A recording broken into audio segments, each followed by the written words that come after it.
Shalom, cher ami, merci de nous retrouver pour cette méditation. Nous allons lire Matthieu 9, verset 37.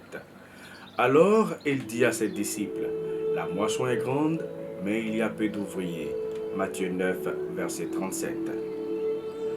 Avoir la capacité de prévoir le futur est un don qui permet assurément d'aller vite et loin dans tous les aspects de la vie, dans les affaires en particulier. En fait, cela permet d'anticiper un besoin ou un problème et de faire des plans pour satisfaire à ce besoin ou pallier ce problème. A l'inverse, ne pas prévoir rend les choses bien plus compliquées. Tout est toujours plus difficile quand on s'y emploie à la dernière minute.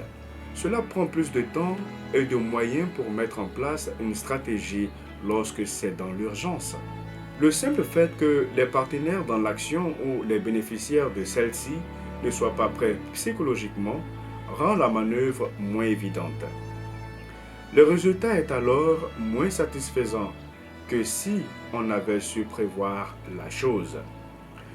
Regardant la foule de personnes harassées qui l'entouraient, le maître avec ses yeux d'espère et pour qui futur, passé et présent ne font qu'un, fit une prévision à certains de ses futurs collaborateurs.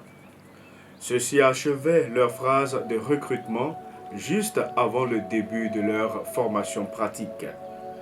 Ils avaient besoin à ce moment-là d'apprendre à anticiper l'avenir afin de pouvoir bien planifier.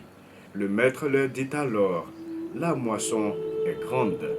Inexpérimentés comme ils l'étaient, ils ne voyaient devant eux qu'une foule de gens avec des attentes diverses que les maîtres devaient satisfaire. Mais lui, Jésus, voyait des candidats si près du royaume des cieux qu'il parlait d'une moisson. Mais pourquoi une moisson? Simplement parce que c'est la dernière action et la plus agréable pour l'agriculteur. Nous aussi, pris par nos obligations de la vie et limités dans notre compréhension des choses spirituelles, nous ne prêtons pas toujours attention aux individus qui viennent souvent à nous avec des besoins divers.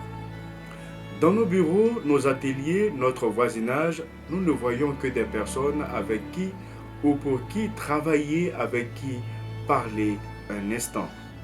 Derrière ces individus qui cachent souvent leurs problèmes, il y a des cœurs prêts à se donner au Maître.